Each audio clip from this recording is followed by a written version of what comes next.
Hi, everyone. I'm Kathy Lenatra. I'm state rep for the 12th Plymouth District, and we are so happy to offer this webinar today for the Public Service Loan Forgiveness Program. I would like to introduce Betsy Mayotte. She's going to be able to explain everything in detail and how it can benefit you and what the requirements are. And we hope that you can take what you've learned today and share it with your friends because the deadline is quickly approaching. Thank you very much. And here you go to Betsy. Month. We are going to talk about the elephant in the room at the end, which is the broad debt relief that was announced by the Biden administration on August 24th. But we'll give you as much information as we have about that. But we won't do that until after we get through what you're here for, which is the Public Service Loan Forgiveness Program. So, with all of that housekeeping out of the way, let's dive in. Now, listen. Public service loan forgiveness gets kind of a bad rap for being difficult to achieve and having confusing rules. And it doesn't necessarily deserve that. Unfortunately, what we're dealing with today is the traditional PSLF rules, which are going to be in effect once again, once the waiver is over, as well as the waiver rules. So you have the same program, two different sets of rules. So I will be the first to admit that does make it confusing.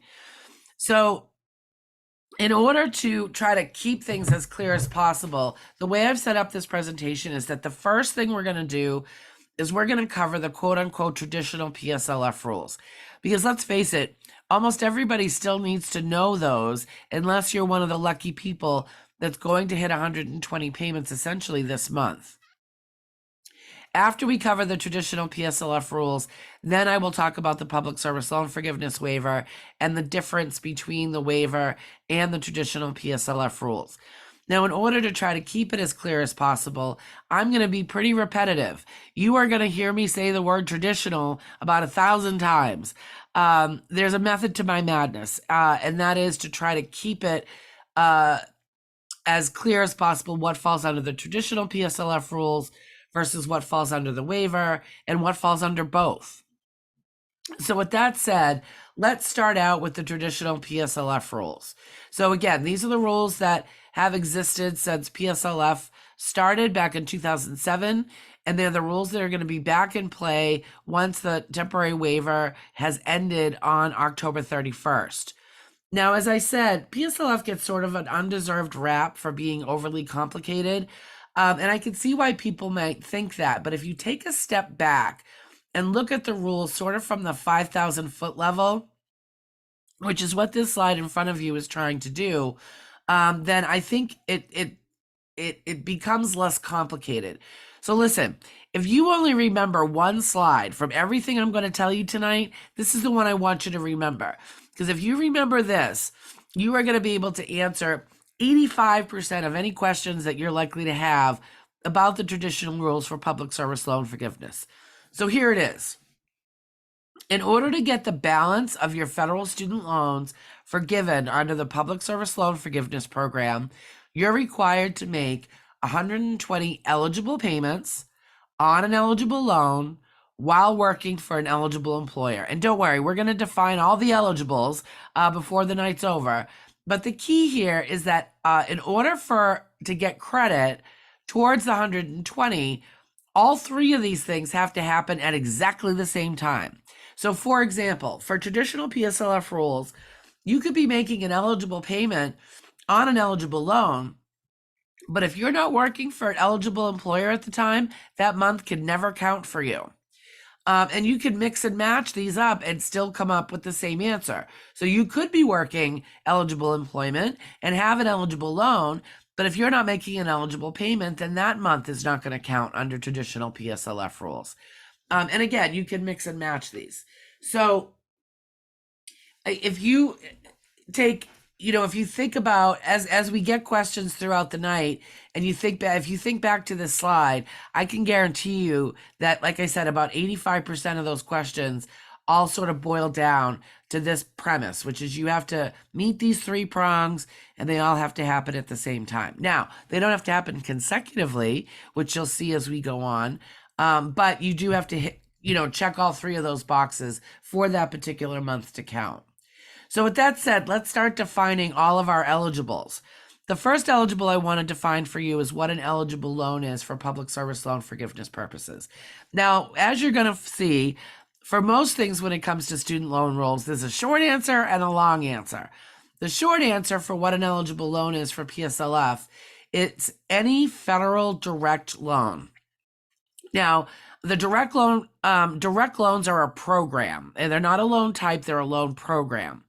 So under the federal direct loan program, you can have subsidized and unsubsidized Stafford loans. You can have graduate plus loans. You can have parent plus loans. You can have a direct consolidation loan. All of them, because being direct loans, are potentially eligible for public service loan forgiveness. Where it gets, and it also doesn't matter when the loan was made. They made the very first federal direct loan back in 1994. Now, if you're lucky enough to be in possession of an outstanding vintage 1994 direct loan, that loan is just as potentially eligible for PSLF as a brand new, shiny 2022 federal direct loan is. So again, it doesn't matter when the loan was made. It just matters that it's a federal direct loan. Now, here's the longer answer and where it can get a little bit confusing. Back before 2010, there were actually two primary federal student loan programs. There was the federal direct loan program that I already mentioned, and there was another program called the Federal Family Education Loan Program, or the FEL. Both of those loan programs back then were exactly the same, except where they were different. Both FEL and direct loan programs had subsidized and unsubsidized Stafford. They both had grad and parent plus. They both had consolidations. So if you went to school prior to July 1st of 2010, which is when Congress says, changed the law and they stopped making new FEL loans. So all federal loans after that were direct loans. But if you went to school prior to July 1st, 2010, you could have either a FEL loan or a direct loan. In fact, the vast majority of loans made prior to July 1st, 2010 were under that FEL program. And the FEL portfolio still represents about 18% of the total federal student loan population. There's still about 4 million student loan borrowers that hold FEL loans. So if that's you and you need to figure out whether you have a FEL loan or a direct loan, there's a couple different ways you can do it. So the easiest thing to do is log into your loan servicer or log into studentaid.gov, which is the Department of Education's website, and look at the date that the loan was made. If it was after July 1st, 2010, and it's either a Stafford loan, a plus loan, or a consolidation, it's absolutely 100% a direct loan. If it was made before July 1st, 2010, take a look at who the lender is. And if the lender anywhere in there says Department of Education, then it's likely a direct loan. But it also could be, there are a few FEL loans that are held by the Department of Education. So at that point, the best thing for you to do is to call your servicer and ask them, do I have a FEL loan or do I have a direct loan? And they're going to be able to tell you right away. Some of the servicers, if you log in, the loan actually says FEL or direct right in front of it, which makes it easy, but not all the servicers list it that way anymore. Now, if you do have a FEL loan, all is not lost. FEL loans, as well as federal Perkins loans, and the other federal loans that you see in the list in front of you, while they're not eligible in and of themselves for PSLF, they can be made eligible by consolidating them into the direct loan program, which you can do at studentaid.gov. Now, under normal, traditional PSLF rules, any payment that go back to our first slide. In order for a payment to count, it has to be made under an eligible payment plan on an eligible loan while working eligible employment. The only type of loan that's eligible for PSLF is a direct loan. So under traditional PSLF rules, any payment that you would have made on a FEL loan or a Perkins isn't going to count towards your PSLF. But if that's you, don't fret. That's a big part of this temporary waiver, is they're actually temporarily allowing those payments to count. So we're going to address that later on once we get into the waiver rules. But again, under traditional PSLF rules, if you have a FEL loan or a Perkins or one of these others, you can consolidate it into the direct loan program to make it eligible for PSLF. But doing that is essentially you're going to be starting at 0 payments, and you'll still have 120 payments to get under your belt in front of you after that. Now, if you have a private loan, such as from, say, SoFi or MIFA or Earnest, private loans can never be eligible for PSLF, even if they used to be federal loans that you refinanced out of the federal loan program at one point. There's no take backsies for that. So unfortunately, if you have a private loan, it's not eligible for PSLF and can't be made eligible. Other non-federal loans, such as state loans, institutional loans. Most states have a state loan program. Here in Massachusetts, we have the Mass No Interest Loan. Those are also not eligible for PSLF and cannot be made eligible for PSLF. So at this point, we have we've defined our first eligible, which is what is an eligible loan for public service loan forgiveness purposes. And under traditional PSLF, an eligible loan is any federal direct loan. So before I move on to our next eligible, which is eligible employment, are there any questions about the definition of what a PSLF eligible loan is?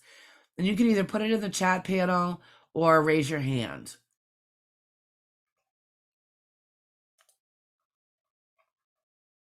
Okay, not seeing any, so we're going to move on. We're going to move on to what an eligible employer is. Okay, so the definition of eligible employment for PSLF purposes is where the vast majority of the misconceptions live.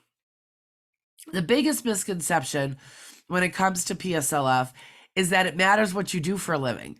I'm here to tell you it doesn't matter at all what you do for a living. Doesn't matter what your title is, doesn't matter what your day-to-day responsibilities are. What matters is who you work for. And we're going to cover that in just a second. The other myth that's out there is the definition of full-time. Now, for public service loan forgiveness purposes, and this actually falls under both the traditional rules as well as the waiver, no matter what, you need to be working at least 30 hours a week. Now, if you're only working for one employer, not only do you have to be working at least 30 hours a week, but you also have to be defined as a full-time employee by that employer. So, for example, if you're working 35 hours a week for a single employer, but that employer considers you part-time, and because they only consider 40 hours a week full-time, unfortunately, that would not count for PSLF. However, another way to qualify with employment is if you work part-time for multiple PSLF eligible employers. And in that scenario, as long as you're working at least 30 hours a week between the two of them, then that's going to count for PSLF purposes. So in the example I just gave you a minute ago, where you're working 35 hours a week for one employer, but that employer doesn't consider you full-time because they consider 40 hours to be full-time, you can resolve that one of two ways. You either talk to your employer about becoming a full-time employee, or you would just need to pick up 1 hour at another PSLF eligible employer, and now you'd be working 36 hours a week for multiple employers, and that would count for PSLF purposes. We're going to talk more about what an eligible employer is in a second, but I just want to sort of do a PSA here. The best way to verify whether your employer is eligible is to submit the public service loan forgiveness form. You're technically not required to do that until you've hit 120 payments. I'm here to tell you that that's a terrible, terrible strategy. Anybody that you've ever talked to who said that, they thought they were pursuing PSLF or were on the right track, they applied for forgiveness and were told that none of it counted. Those are people that waited till after the 10 years was up to submit their application. Submitting your public service loan forgiveness form on an annual basis does a couple things for you. Number one, the first time you submit it, the loans actually get transferred to the PSLF servicer. That used to be Fed Loan Servicing. Now it's a company called Mohila. Once it's at the PSLF servicer, they'll actually start tracking your PSLF payments for you. You'll start getting letters in the mail telling you which payments qualify, how far down the road you are, how many payments you have left to get to the 120. And that'll also be a warning sign for you to ensure that you have the right type of loan and that you're making payments under that are considered eligible under traditional PSLF rules. And finally, it'll verify for you once and for all that your employer is actually eligible. So again, while you're not required to submit the PSLF form with your proof of eligible employment until the end, we strongly, strongly, strongly recommend that you get in the habit of doing it on an annual basis. Okay, so I said before, it doesn't matter what you do for a living. What matters is who you work for. A PSLF eligible employer is any government employer. That can be federal, state, local, or tribal. Anybody who works for a government employer as a direct employee of that government employer is considered eligible. So let me give you an example. I mentioned before that one of the big myths is that again, it matters what you do for a living. What I tend to see is, like, for example, let's look at the Boston public school system. If you were to poll the employees at the Boston public school system, chances are you would find that the teachers would be very well aware that if they have federal student loans, that by working for the Boston public school system, therefore being employees of the city of Boston, that they are potentially eligible for PSLF. What you'd also likely find is that everybody else who works in the Boston public school system would probably not realize that they're just as potentially eligible for PSLF as the teachers are. That includes the custodians, the administrative assistants, the principal, the art teacher, the groundskeepers. Because again, it doesn't matter what you do, it matters who you work for. Now, along the same lines, for that reason, you do have to be a direct employee. Contractors almost never count unless the contractor themselves is an eligible employer for PSLF purposes, and most of them aren't. Most contractors I run into, especially government contractors, tend to be for-profit entities. For-profit never ever counts. Sole proprietors never count unless they have themselves set up as a nonprofit that's eligible. So it could be that you walk in a government building every day, sit at a government desk and answer a government phone, but unless you're considered a direct employee of that government agency, I'm afraid it's not going to count for PSLF purposes. The other place we tend to see this is hospitals. One thing that I've learned is that a lot of, especially the larger hospitals, they tend to have multiple entities under their umbrella, and some of those entities might be nonprofit and some might be for-profit. If you're working for an entity like that, when you get hired, you're going to want to make sure that they hire you under the nonprofit entity to be sure that it counts for PSLF purposes. Because again, you have to be a direct employee of the eligible employer for it to count for PSLF purposes. Getting back to government employers, being full-time in the military, Peace Corps, AmeriCorps, all of that also is considered full-time working for the government and therefore counts for PSLF. The other sort of easy peasy one for eligible employers are 501c3 nonprofits. If you work for a 501c3 nonprofit, you are working for an eligible employer, full stop. You don't need to check any other boxes. You don't need to jump through any other hoops. Where it can get a little squirrely and not so transparent is if you work for a nonprofit that's not a 501c3. Now, some of those do still count, but only if their primary reason for being is one of the bullet points you see in front of you. Emergency management, early childhood education, public library services. Again, this has to be the reason they exist, not just sort of something, an additional service that they offer. What makes this even more complicated is that, unfortunately, these individual bullet points aren't as transparent as they appear to be. The example I like to use is public interest law services. That seems pretty straightforward and easy to understand what type of organization they're looking for. However, if you look at the federal regulations, a lot of these bullets have definitions behind them that are not what I would call intuitive. For public interest law service, the definition is an organization that receives at least some of its funding from the government. And that's not something anyone would guess just by looking at this list. So if I haven't already convinced you of the importance of submitting your proof of eligible employment on an annual basis, if you work for a nonprofit that's not a 501c3, it's even more imperative that you do that, because you're never really going to know for sure if you work for an eligible employer until you do submit that proof of eligible employment and get the approval letter back. Now, there is the Department of Education in the last couple of years has made things a little bit easier. If you go to studentaid.gov, which again is the Department of Ed's website, they've developed what they call the PSLF Help Tool. That tool is a mechanism to help you pre-populate your PSLF form, and it helps reduce errors. But what it also does is that it's bumped up against the database that the Department of Education has created for all the employers that they have already fully vetted and know to be eligible or know to be ineligible.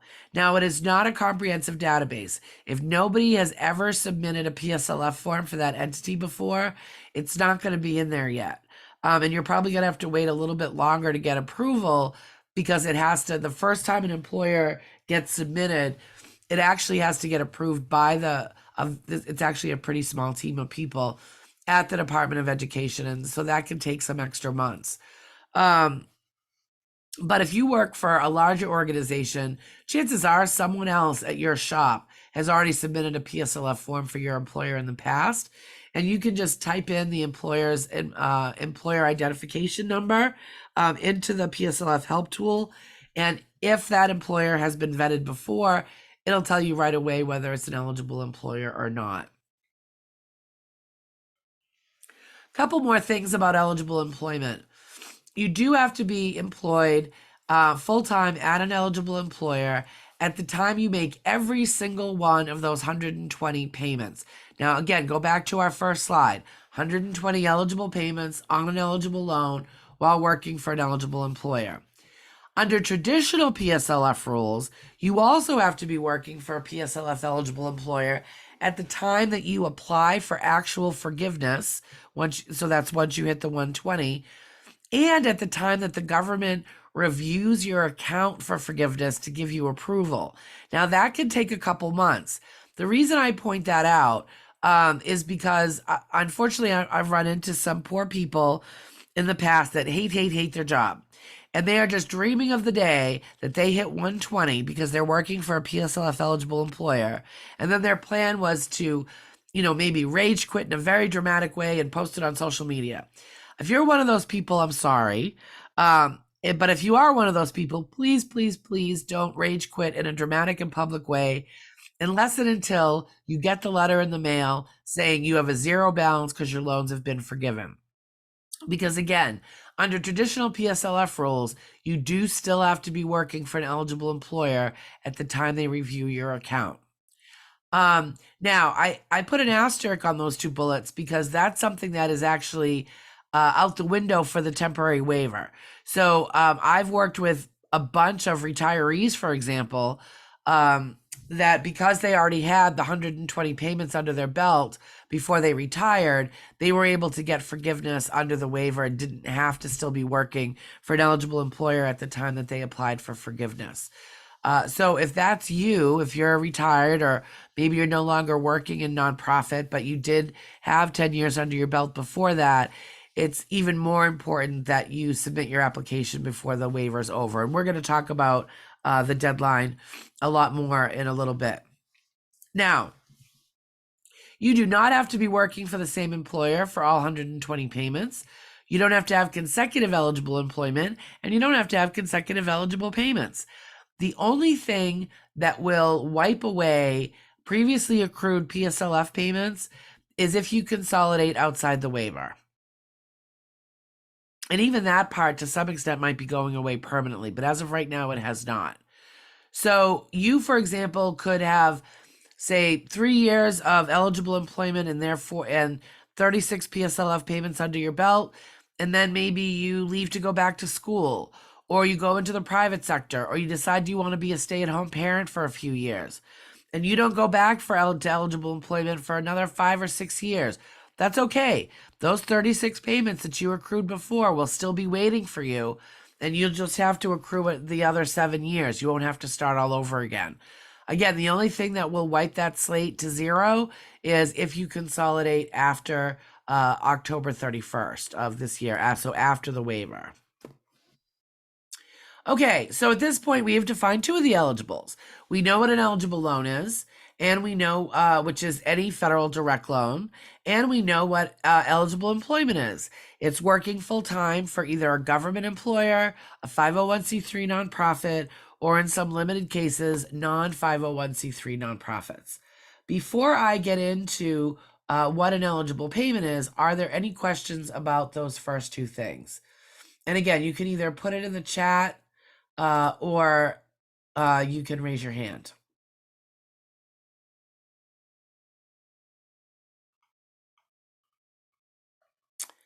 And I'm not seeing either. You guys are taking it easy on me. All right, let's keep going. All right, eligible payments. So again, right now we're talking about traditional PSLF rules. And unless you're going to hit 120 this month, you need to know the traditional PSLF rules because that's what's going to apply after the fact. But I will tell you that this is the spot where the vast majority of the changes are under the temporary waiver. But traditional PSLF rules, an eligible payment is one that's made on time.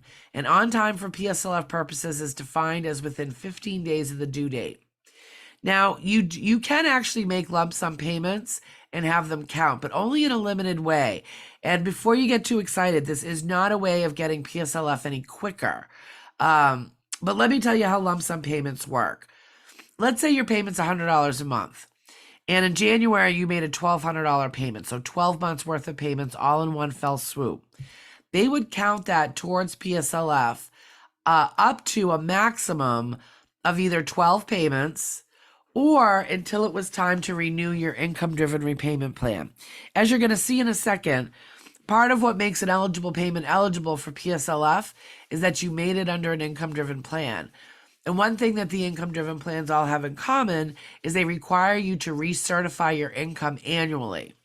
So how that dovetails with the lump sum payment rule is, so again, going back to my example, your payment's $100 a month, you make a $1,200 payment in January, which is 12 months worth of payments. Let's say that your income-driven plan recertification anniversary and therefore due date is June. In that scenario, they'd only give you credit, PSLF credit through June because it's whichever comes first, 12 payments or the IDR, the income-driven plan recertification date. Now, they're not going to credit you those PSLF payments at all until and unless you submit proof that you worked eligible employment for those months. Now, since none of us that I know of can predict the future, and you can't certify that you worked eligible employment until you've actually worked it, you're not going to be able to get credit under that lump sum payment rule, or any payment for that matter, until you submit proof of eligible employment for those months. Again, you're not required to submit proof of any eligible payment until you've hit the 120. But as I've said a couple times already, that's terrible advice. So hopefully you're submitting it on an annual basis. And then so once you submit it, they'll backtrack and credit the months covered by that lump sum payment. The lump sum payment rule, the only people it really helps, I mean, it's a good rule, but the only people it really benefits are people that are having their loans. Maybe they have a student loan repayment benefit through their employer or through the Department of Defense. Those programs tend to make payments on annual or quarterly basis. So knowing that even though a big chunk of money just came into your loan, that you won't have to make next month's payment anyway, that's who this lump sum payment rule benefits. Now, an eligible payment under traditional PSLF rules also has to be made under an eligible repayment plan. An eligible repayment plan is any of the income-driven repayment plans, and I'm going to talk about those in more detail in the next slide, or a 10-year standard repayment plan. Now, there's another temporary program that is not the waiver. It's called the temporary extension of PSLF. And I know that's confusing because it has the word temporary in it and it has PSLF in it, but it's not the temporary waiver. It's something that was written into law by Congress back in 2018, and it has limited funding attached to it, which is first come, first serve. They only assigned $750 million to the TEPSLF. The point of the TEPSLF is to take into account the fact that incorrect guidance was given to some borrowers back when PSLF was first written into law back in 2007. We're going to talk more about the TEPSLF in a little bit, but the abridged version is that the TEPSLF actually does allow for other repayment plans, as does the waiver. And eligible, but for under traditional PSLF rules, only income-driven repayment plans or a 10-year standard plan counts. Only payments made on or after 10/107 count because PSLF didn't exist before that. Payments made while the loan is in default will never count under traditional PSLF rules or under the waiver for that matter. It will only count if you're working full-time for an eligible employer. And again, go back to our first slide. It only counts if it's made on a federal direct loan. It does not matter who makes the payment. I run into this the most with Parent Plus loans. A lot of families have an arrangement where, mom or dad is the borrower for the Parent Plus loan because only mom or dad can borrow the Parent Plus loan. But the child that benefited from the loan is the one making the payments. That's fine. That will not negatively affect PSLF. However, it's the parent borrower's employment that they're going to look at. And when it comes to the income-driven plans, it's the parent borrower's income that they're going to look at when they calculate the payment for that plan. You cannot transfer a Parent Plus loan or any other federal loan for that matter to a different borrower. So let's say, let's say parent one is the one working for an eligible employer, but it's parent two that actually took out the loan. Unfortunately, you can't switch the loan from parent two to parent one.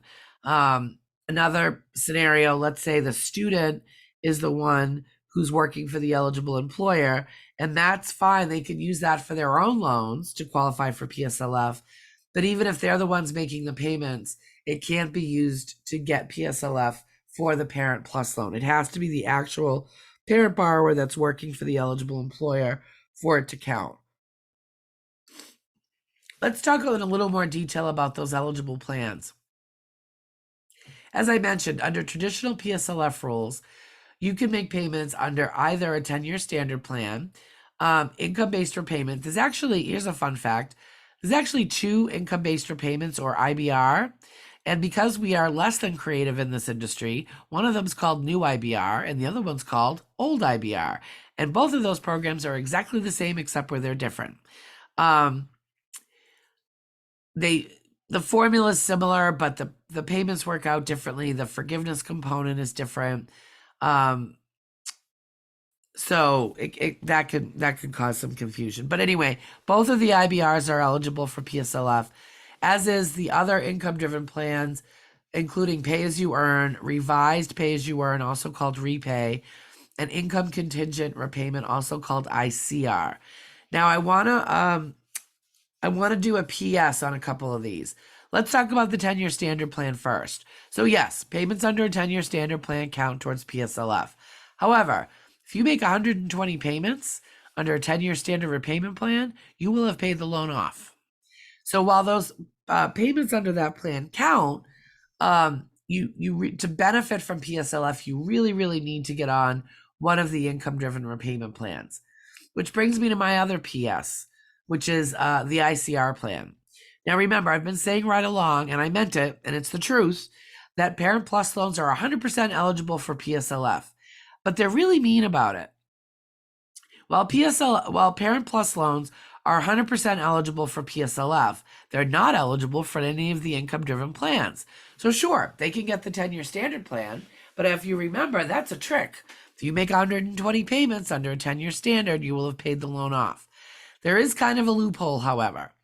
If a Parent Plus loan is consolidated, it then becomes eligible for ICR and ICR only. So if you have Parent Plus loans and you're looking to benefit from public service loan forgiveness, you have to consolidate, and you need to do it sooner rather than later. Now, in some cases, ICR actually ends up being the most expensive plan monthly payment wise compared to the other income driven plans. There is a way, like a true loophole, like backdoor, secret password, secret knock type of thing, that you can actually get. Parent Plus loans can get access to the other income driven plans, IBR, pay as you earn, and repay. Bear with me here because it's a little confusing, but I like to call it the double super secret consolidation method. Essentially, if you can consolidate your Parent Plus loans twice, so think about a consolidation as like a blanket. You put one blanket over it and you can still see the lump in the bed and you know it's a Parent Plus loan. But if you put two blankets over it, you don't see the lump in the bed anymore, and therefore you don't see the Parent Plus loan. And at that point, it becomes potentially eligible for all the different income-driven repayment plans. The way you pull it off, and by the way, this is 100% legal. It's just a weird way that the law is written. They just don't advertise it. The way double super secret consolidation works, let me give you, let's say you had 4 Parent Plus loans. Let's call them loans 1, 2, 3, and 4. The first thing you would do is consolidate loans 1 and 2 only. Once that was done, what you'd have in front of you is a consolidation that we're going to call consolidation A, and you'd still have Parent Plus loans 3 and 4. The next thing you would do is consolidate only loans 3 and 4. So now you have no more Parent Plus, but you have consolidation A and consolidation B. At that point, consolidation A and consolidation B are only eligible for ICR because you've only put one blanket over those Parent Plus loans. The third and final step to double super secret consolidation is to consolidate the 2 consolidation loans together. Now you've created consolidation C, and that's the only consolidation you have. And you've essentially put 2 blankets over those Parent Plus loans, and they are now potentially eligible for IBR, pay as you earn, revised pay as you earn, as well as the ICR. Now, you don't need to go through this nonsense if your ICR payment is affordable and is going to is not dramatically higher than what the other plans might be for you. But for some people, it is dramatically higher. And so for those people, I do recommend you look into this. By the way, that's, in case you didn't pick up on my sarcasm, that's not really an official name for it, but the double super secret consolidation plan. If I've completely lost you on that, we do have it written out with examples on our website. Now, you don't have to be on the same plan for all 120 payments. And of course, it only counts if you were working full-time for an eligible employer at the time, and you made the payment on a direct loan. Okay, so at this point, we've defined all our eligibles, and you know all the eligibility requirements for traditional PSLF. So, an eligible loan is any federal direct loan, but there's other federal loans that can be consolidated into the direct loan program and made eligible. A direct eligible employment is working full-time for either a government employer, a 501c3 nonprofit, or in some cases, other nonprofits that fit certain criteria. And an eligible payment is one that's made on time under either a 10-year standard or one of the income-driven plans, while the loan's not in default on or after October of 07, while working for an eligible employer, and obviously on a direct loan. So before I get into all the waivers and so on, are there any questions about the traditional PSLF rules?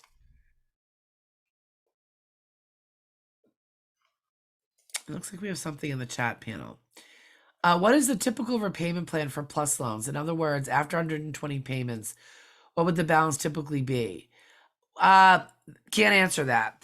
Well, I can, but it's not a straight answer.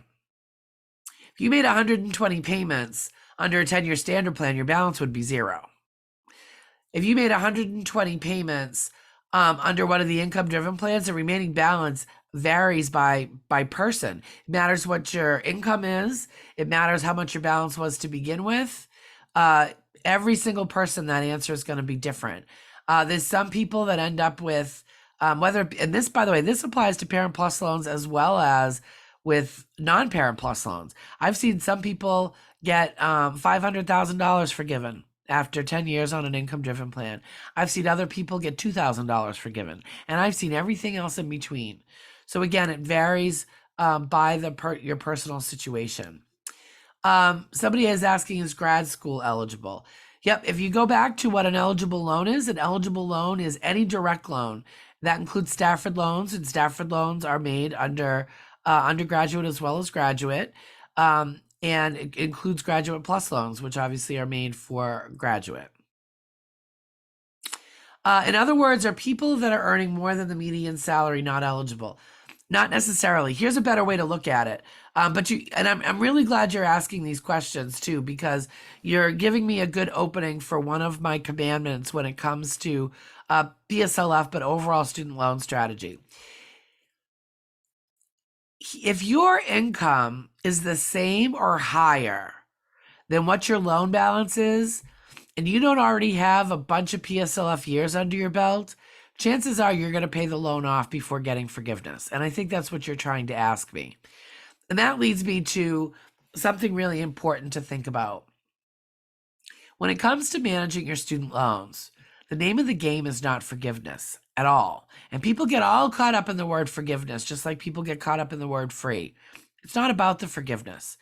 The name of the game is paying the least amount over time, which is why I really, really like this question. Somebody that, whose income is higher or equal to what their student loan balance is, and they don't have already a lot of years of PSLF under their belt, chances are they're going to pay less out of pocket by paying their loans off aggressively than they would by trying to string it out and get a couple grand forgiven at the end. Interest on federal student loans accrues on a daily basis off of whatever the outstanding balance is. If you took a loan out today and paid it off tomorrow, you'd pay a day's worth of interest and that's it. And there's never a prepayment penalty on student loans. So I hope that helps. Will this PowerPoint be emailed to participants after the presentation? I am not sure. I'm going to have to check with Representative Lenatra's office. I do know that the presentation itself, the recording, will be posted online somewhere. I think it's likely the presentation will go out, but I just don't want to make any promises because I'm not in charge. How are honorable discharge veterans affected? Well,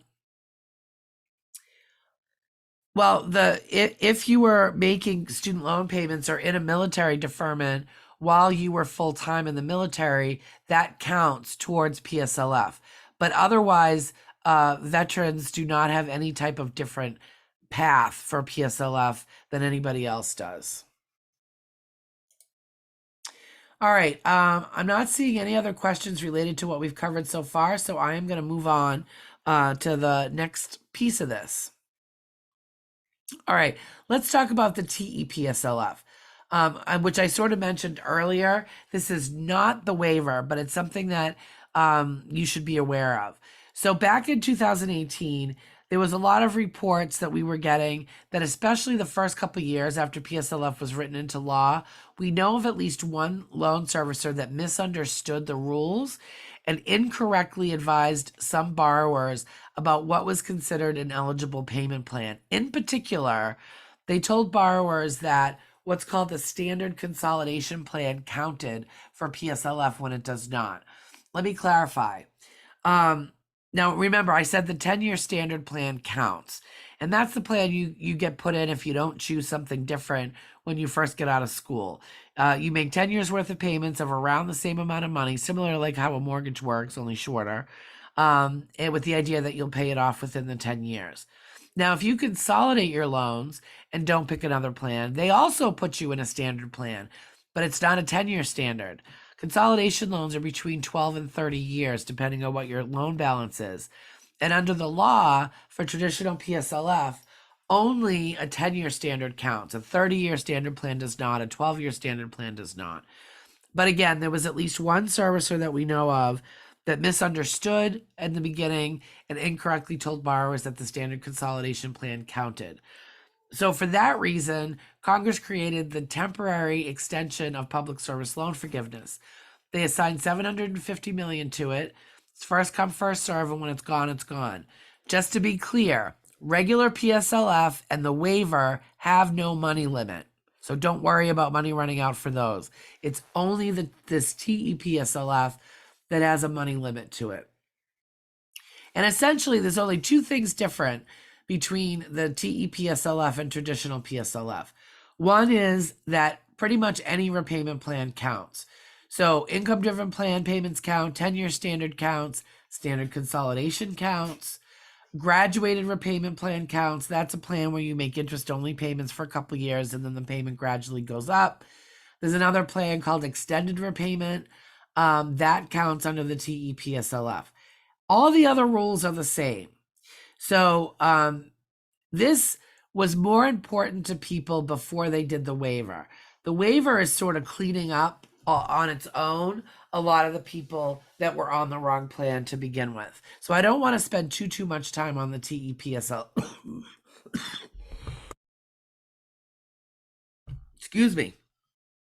I don't want to spend too much time on this because again, the waiver cleans up a lot of that on its own. But I said there were two things different about the TEPSLF. One was that every payment plan counts. The other is one of the wonkiest rules I have ever seen in my career. This is a real rule. I actually reached out to a couple of the congressional staffers when this came out and went, what? And they admitted that this was not the intent. This is one of those too many cooks spoiled the soup. But here's what it is. While any payment plan would count under the TEPSLF, the last 12 payments, your 12th to last, so that's payment 109, and last payment, so payment 120, have to be at least as much as what you would have paid under an income-driven plan.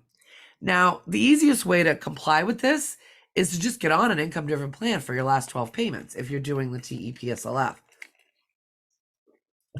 For some people, that doesn't make a lot of sense because their income-driven plan payment amount is a lot higher than what they've been paying. We do have a way around that. We do have it written out in detail on our PSLF page under the section for TEPSLF. I don't want to spend any time on that workaround now because, again, this isn't going to apply to a lot of people right now. Okay.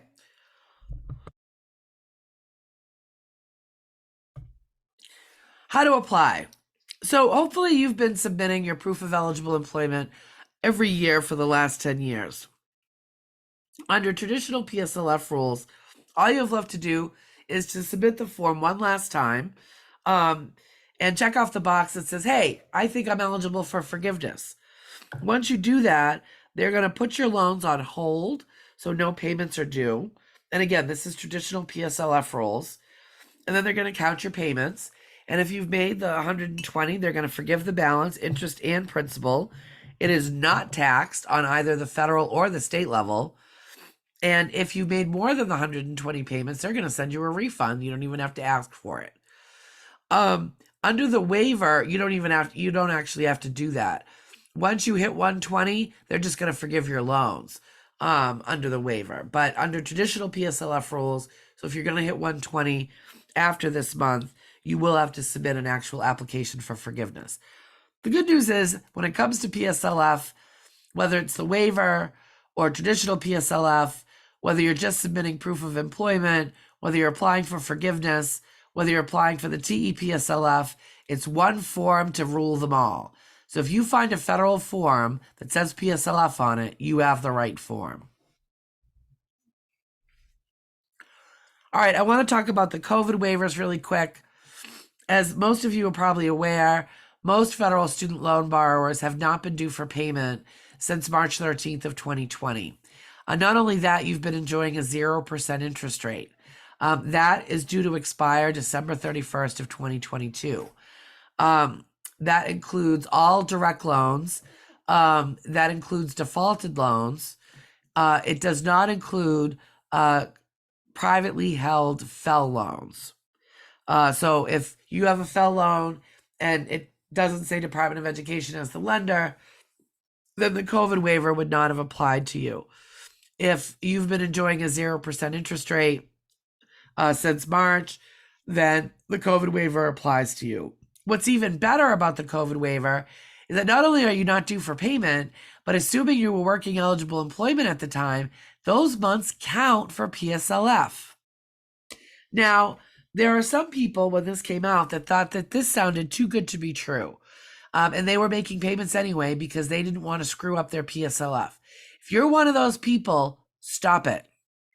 Not only do I want you to stop it, first thing tomorrow morning, I want you to call your loan servicer and ask for that money back. And the reason for that is that paying during COVID is the equivalent of going to the ATM, taking the cash out, going home, putting it in your fire pit, lighting it on fire, and roasting marshmallows over it. It's literally a waste of money if you stand to get forgiveness under public service loan forgiveness. The reason is you can never get credit for more than one PSLF credit per month. You're already getting credit for the COVID months without making a payment. That's why paying during COVID, if you're pursuing PSLF, is just silly.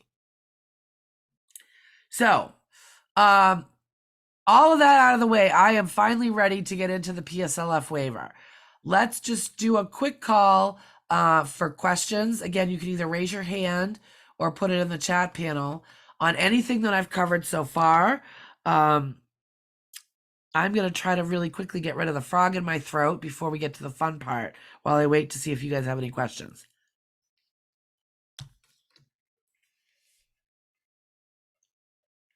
Nothing? Ooh. Where on the website do I find info on the TEPSLF? It's on our PSLF page. Towards the bottom.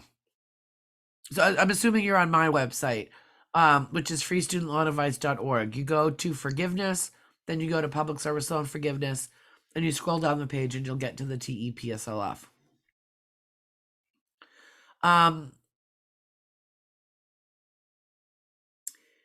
Yep, the next question sort of covers the same thing. It's on freestudentloanadvice.org. You can also read about it at the studentaid.gov website. I think if you use the search panel and put in TEPSLF, you should be able to bring it up. Okay, let's talk about the PSLF waiver. So, the reason that we have this waiver, believe it or not, is because of the pandemic. Normally, the President of the United States does not have the authority to do anything that's contrary to federal statute. Congress would actually have to change federal statute in order to make these changes, most of these changes for public service loan forgiveness. But because we were put into national emergency because of COVID, then the President of the United States does have the authority to do some things on a temporary basis that are contrary to federal statute. So that explains why they're doing it. That also explains why there is an end date to it, because that authority ends at the end of the national emergency. So we can, again, if it wasn't for COVID, we would not have this PSLF waiver. Here's what the waiver does. Under the temporary waiver, they are counting any and all payments. It doesn't matter whether you were on an income-driven plan. It doesn't matter if you made the payment on a direct loan or a FFEL loan or a Perkins loan. It doesn't matter if the payment was late. It doesn't matter if the payment was short. As long as the payment was made on or after October of 2007, the loan wasn't in default, and you were working full-time for an eligible employer, they're counting that payment. Even if the payment was made before a consolidation, they're counting it. You don't have to send proof of the payments. the Department of Education has all your repayment status data since the dawn of time. And that's what they're looking at. They're strictly looking at, okay, May of 2017, Betsy was in a repayment status. Check. We're going to count that towards PSLF as soon as she sends us proof that she was working full time for a PSLF eligible employer at the time. They're also down the line under a different waiver. They're even going to count some periods of deferment and forbearance. They're not counting periods of in-school deferment, but they are going to be counting other periods of deferment and forbearance. But again, that won't be till either later this fall or early next summer. Again, those will only count if you were working full-time for a PSLF eligible employer at the time. Another thing under the waiver, now normally you can't double dip loan forgiveness programs at the federal level. And there's another pretty popular loan forgiveness program called teacher loan forgiveness. We don't have time to go into all the details of it, but at a high level, for teacher loan forgiveness, if you work 5 consecutive years for a low-income school as a teacher, you can get between $5,000 and $17,500 forgiven on your loans. But you can't then turn around and claim that same 5 years towards the 10 years you need for PSLF. But under this waiver, you can. So if I have any teachers on this call, or you know any teachers, and you've used teacher loan forgiveness in the past, before this waiver, before this deadline, I strongly recommend you get a PSLF form filled out for those 5 years and submit them, because they will let you double dip, but only during this waiver. A couple other things about the waiver. Consolidation does not reset your count. So if you have Fell loans or you have Perkins loans, yes, they're going to count the payments you made on those Fell and Perkins, but only if you consolidate into the direct loan program before the deadline. Now, to be clear, the consolidation doesn't have to be done by then. You just have to have applied for it by 10/31. And you apply for that consolidation at studentaid.gov, and the application's pretty simple. The other thing, not only will consolidation not reset your count to 0, but if you have loans, if you have different loans that have different counts, and I'll give you an example in a minute, and you consolidate by 10/31 and submit proof of eligible employment, they're going to give that consolidation credit for the highest count amongst all the loans. I actually have a borrower that we worked with that he had well into the 6 figures in Parent Plus loans for his daughters who had just finished college. And he also was still paying off his own loans for his PhD. And he had well over 10 years of eligible employment while making payments on those loans that were his own on the for his PhD. He was able to consolidate that with the Parent Plus loans that he never made a payment on, and get the whole thing forgiven because of the waiver. Now, that's a rare situation, but it's an example of how the waiver is working if you have multiple loans that have different types of counts. Now, if after they apply the waiver, you've made more than the 120 payments, they will refund you, unless the overage occurred prior to consolidation. So, for example, if you consolidate tomorrow, because you have Fell loans, and let's say you have 15 years of eligible employment under your belt, but on Fell, you'll get your loans forgiven, but you won't get a refund.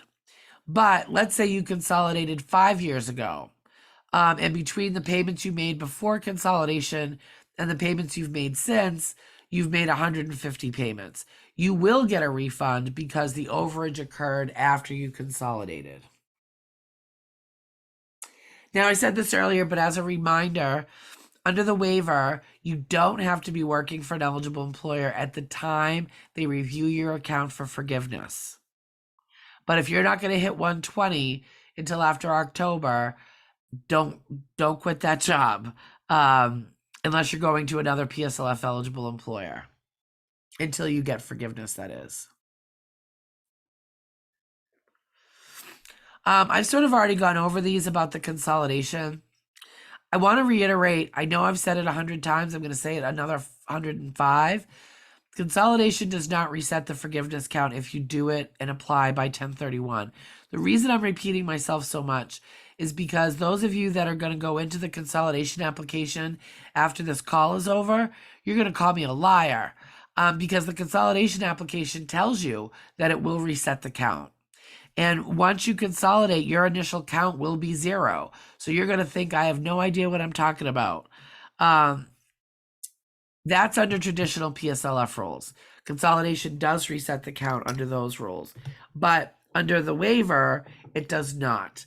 And once you consolidate and they review your account, which can take, it's taking an average of 120 days for the account reviews, you'll find that your count goes back up again.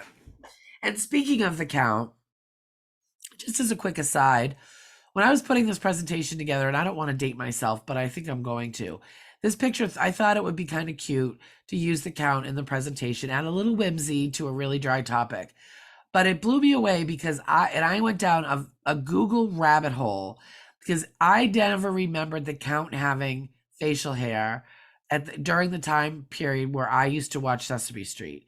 So I had to go to Google and try to find a picture from that time frame of the count to see if he did have facial hair and I just didn't remember, or maybe the facial hair had a different style to it, or if I was correct that he never had facial hair.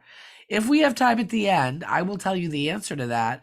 If we don't have time, I won't, and you may end up down your own Google rabbit hole, but there are worse ways to spend your time on Google than looking up old pictures of Sesame Street. Okay, just a little warning of what to expect when you do go through the PSLF waiver. You got to have patience. Find your patience pants in the closet, put them on, belt them tight, put on suspenders. There is a huge amount of people that are trying to qualify under the waiver. There's a backlog for several reasons. And the fact of the matter is, there is no way to push yourself up in the line. There is nobody in the planet that can get your application processed any faster than anybody else's. That includes me. That includes the Secretary of Education. That includes your member of Congress or your state representative. The bottom line is there's no one borrower that's more important than another. It's taking an average of 120 days to process the PSLF forms. There's some people that are getting processed a lot faster. There are some people that are getting processed a lot slower. Don't worry about it. As long as if you have to consolidate, and not everybody does, that you've applied for consolidation by 1031, and regardless that you've submitted at least one period of eligible PSLF employment on the PSLF form by 1031, then you are going to fall under the waiver. Even if they don't process you till next year, you will grandfather in under the waiver. Speaking of the waiver deadline, they actually made the deadline even more generous than I just said. The consolidation, again, you just have to have applied. For the PSLF form, as long as it was either signed off on by your employer by 1031, or you've pre-filled out a form via the PSLF help tool by 1031, and that form eventually gets approved, then they will count you under the waiver. Now, just a word about that. Signature dates can't be more than 60 days old when they get them. Or they consider it stale and they'll reject it, and then it won't count under the waiver, even though you got the form in on time. So I still strongly recommend that if you have action to take to qualify under this waiver, that you do it tomorrow. But don't freak out. You have till 1031. To some extent, you actually have a tiny bit longer than that. Now, if once you do get your count, you think it's wrong, there is a reconsideration process. Now, that reconsideration process is only if you think they didn't count it correctly. It's not for if you don't agree with the rules. The person to complain to if you don't agree with the rules is either going to be the Department of Education Ombudsman's office, or make a recommendation for a law change via your congressional rep. Okay. The last 15 minutes, I wanted to talk about another waiver that's coming, and then, of course, the broad debt relief. Before I do that, are there any questions about the PSLF waiver?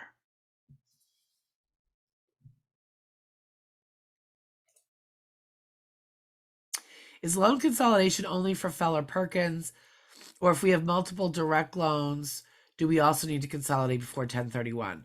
So, if your grad and undergrad direct loans have different counts, then you should consolidate before 1031 in order to get credit for the higher count. So, for example, let's say you went to undergrad, took out undergrad loans, and when you graduated, you worked for 2 years for the town of Plymouth, and therefore had 24 payments on the undergrad loans towards PSLF. Then you went back to school for your graduate degree. You took out more loans. When you graduated, you started working for the city of Boston, and now you've been working for the city of Boston for 3 years. So now you have 5 years of PSLF payments on the undergrad loans, and you only have 3 years of PSLF payments on the graduate loans. Under the waiver and under the waiver only, if you consolidate all those together before 1031 and submit proof of eligible employment by 1031, the entire consolidation will get credit for the 5 years. But if all of your loans have the same number of PSLF payments already and they're all direct loans, there's no value in consolidating unless, of course, you have Parent Plus. I hope that made sense. And I don't see any hands raised, so we're going to move on. All right. So just to add to the fun, there's another waiver coming. We're calling it the Income Driven Plan Waiver, or IDR waiver. It was actually announced back in April. Originally, they said they were going to implement it in the fall. Just last week, I was on a call, and the COO of the Department of Ed, Richard Cordray, said that due to the broad debt relief, they're postponing the implementation until next summer. But then some little birds told me that they actually are going to implement some of it this fall. But most of it won't get implemented until next summer. But here's what it does. It essentially does the same thing as the PSLF waiver does, only towards forgiveness, the forgiveness component of the income-driven plans. All the income-driven plans have their own forgiveness component baked into it. Let's say you're not pursuing PSLF, if you're on an income-driven plan for either 20 or 25 years, they forgive the balance. What they're doing under the IDR waiver is essentially giving every direct loan borrower credit for every month that they've been in repayment, regardless of whether they were on an income-driven plan, towards the income-driven plan forgiveness. So, for example, let's say you've been paying on your loans for 20 years, but maybe you've never been on an income-driven plan, or maybe you've only been on an income-driven plan for 5 years. Once they make this one-time adjustment, and they're only going to do it one time, and once they do it, they're not going to do it again, and again, you'll have to follow traditional IDR rules after that. But once they do that one-time adjustment, they would give you credit for every repayment month of those 20 years towards the income-driven plan forgiveness, and you could hypothetically get your loans forgiven at that moment, and you don't have to apply for it. The only thing you might have to do is that if you have FEL loans or Perkins, you will have to consolidate by the IDR waiver deadline, which as of right now is January of 2023. I do think they're actually going to move that out a little further, but as of right now in writing, you have to consolidate by January of 2023. So if PSLF is not a good fit for you, but you've been in repayment for a long time and you have FEL loans, you definitely want to consider consolidating by January to make sure that you get credit under the IDR waiver. This IDR waiver is also going to count some periods of forbearance or deferment. Again, this is one time only. Going forward, those periods won't count. But remember, if those periods are counted as IDR payments, they're also going to count for PSLF. So this is sort of almost like a backdoor extension to the PSLF waiver a little bit, as far as being able to get extra payments. There is some information about the IDR waiver on the Department of Ed's website.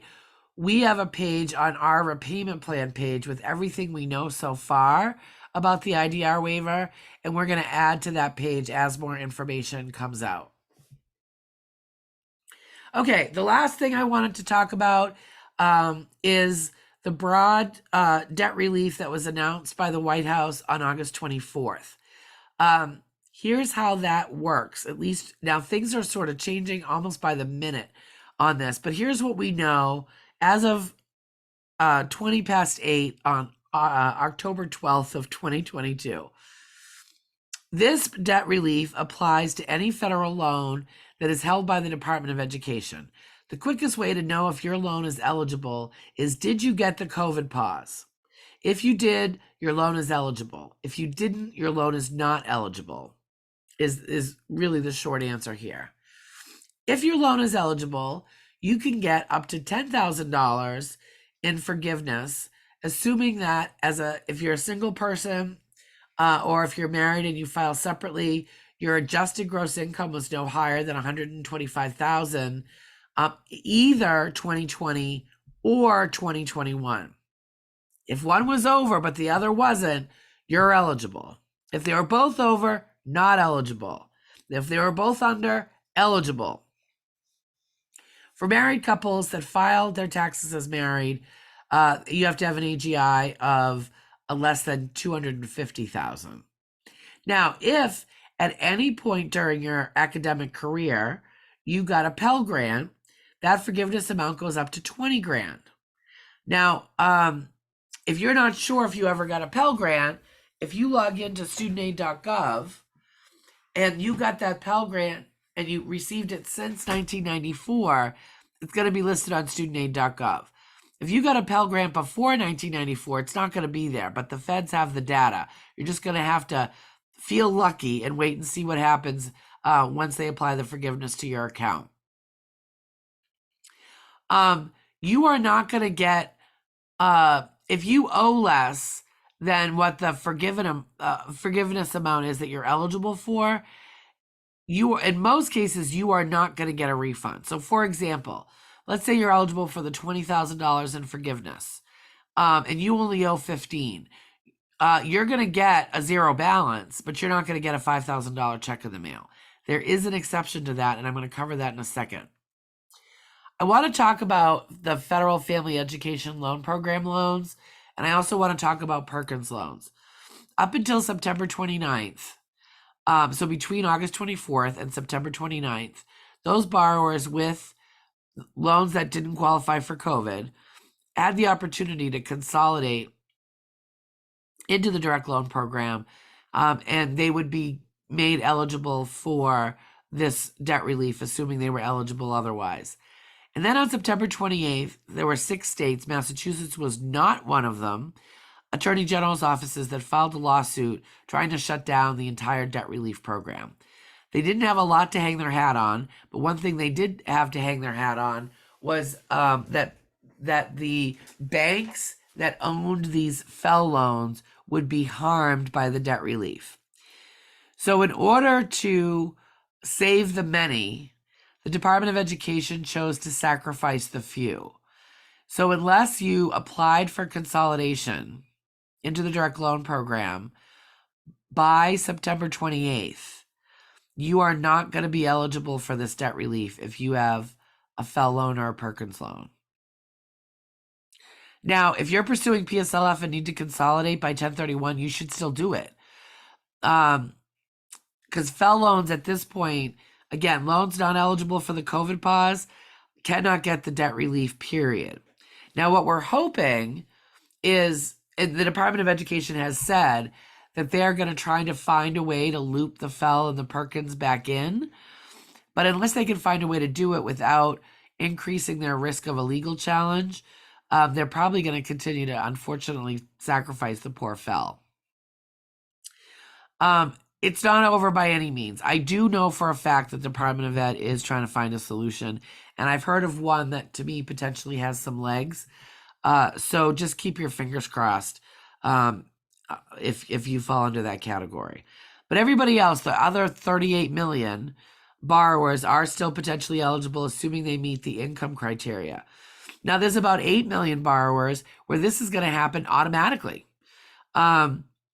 You're going to get an email saying, hey, we have everything we need to process your forgiveness. Do you want to opt out? If you want to opt out, here's what you have to do. And if you decide you want to opt out, and believe it or not, there are some people that want to opt out from it because it could mean losing access to state welfare benefits or something if it ups their income too much. Then it'll happen automatically. Everybody else is going to have to fill out an application. And we got a preview of that application. Yeah, I'm losing track of the days. Yesterday. It could not be any easier. You don't have to submit any documents. You just basically have to fill out your name, social security number, date of birth, and essentially just electronically sign a statement saying that you're not lying and you're not committing perjury on the form. You put in what your adjusted gross income was for 2020 or 2021, and that's the end of it. Now, there are going to be a fairly large percentage of people that will get chosen for what they're calling verification. And if you get chosen for verification, you will be required to submit a proof of the income that you put on the form. So if you know somebody that might be thinking about fibbing on the form because maybe their income was too high to get the forgiveness, but now that they know that they might not have to submit documentation, they're thinking about fibbing, I strongly suggest against fibbing. First of all, the punishment if you get caught is going to be way worse than any benefit of forgiveness that you might get. Second of all, again, there is a fairly large percentage of people that they're going to be automatically asking them to submit proof of income. And again, when you sign that form, the language right on the form says you're signing under penalty of perjury. There will also be a lot of audits going on in the background by the Government Accounting Office, by the Office of the Inspector General, and so on. So again, it's not worth it. But other than that, like I said, the form itself could not be any easier. They expect to release that form shortly, definitely in the month of October. If you want to know when the form is available, you can go to studentaid.gov and sign up for email alerts, and you'll get an email as soon as that application goes live. If I was a betting woman, depending on what happened during one of the hearings today, there's been about 4 lawsuits trying to strike down the debt relief overall. There was the only one that maybe had a few teeth. There was a hearing for it today. Depending on how that hearing went, I would not be surprised if the application was available by next Monday, if not even sooner than that. If the hearing went worse than I thought it was going to go, it might be another week and a half or so. Couple things about refunds. If your loan was COVID eligible and you made payments during COVID, and those payments brought you below your balance below what you're eligible for forgiveness, you could ask for a refund. They will automatically give you the refund if you didn't actually pay the loan in full. Now, if you paid the loan in full during COVID, you do have to call and ask for a refund, and they will open the loan back up, and then you can get that amount forgiven. If you didn't pay the loan in full, you just brought the balance below the 10 or 20 grand you're eligible for, you don't have to ask for a refund. When they apply the forgiveness, they'll automatically send you the refund. You cannot get a refund for payments made before March of 2020. You cannot get a refund for payments made prior to a consolidation.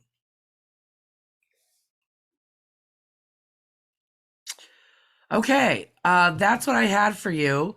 We have a couple minutes to hang out. I'm happy to hang out later if people have questions. I hope that you learned something from this today. I hope you spread the word about it. I hope you tell all your friends and family, post on all your social media, bring it up at the coffee pot at work, send group emails. there's a remarkable number of people that still don't know about this PSLF waiver. Please tell them about it. Send them a link to our website, send them a link to the Department of Ed's website. If you work for an eligible employer, it's not too late. Encourage them to send out emails with links to information. Encourage them to bring someone in to do a webinar for all the employees. PSLF is a free benefit that PSLF eligible employers should be adding to their compensation packages. You should make it part of the job description. It can be extremely valuable. I know there's a few big cities in Wisconsin that have had us in to do webinars for the city employees because they can't give them a raise this year. So they're at least trying to provide them with additional PSLF support. Even once the waiver's over, PSLF itself can be a really incredible and valuable benefit. Okay, so here's some questions that we have. Son is a senior in college now. Did we hear correctly that if we filed FAFSA, the forgiveness will be automatic, or does he apply upon graduation? If you filed FAFSA within the last academic year or so, forgiveness could be automatic. However, because he's a senior in college now, the forgiveness on his loans are actually going to be based on your income. Dependent undergraduate students who are in school for 2021 to the 2022 year, they're basing the forgiveness on the parent's income. Someone else said they're feeling overwhelmed. I'm sorry that my whole point of doing this is to try to make you feel less whelmed instead of overwhelmed. So I did not do my job tonight, and I apologize for that. My organization never, ever, ever takes money from consumers, ever.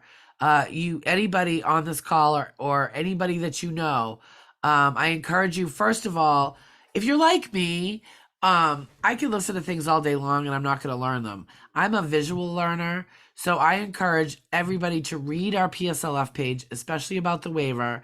And then if you still have questions, we're happy to help you for free via email, by emailing the TISLA email on our contact page. Nobody should ever have to pay for help with their student loans. And actually, that reminds me, one of the reasons I started TISLA was because of all the scams that were out there, people taking advantage of vulnerable and desperate student loan borrowers. The scammers, this whole debt relief thing that was announced in August, this is their Thanksgiving, Christmas, and 4th of July all rolled up into one.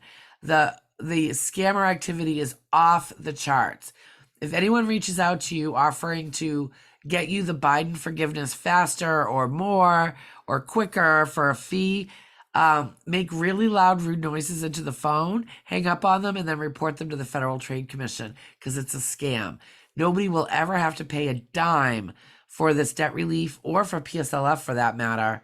And paying somebody is not going to get it for you any faster.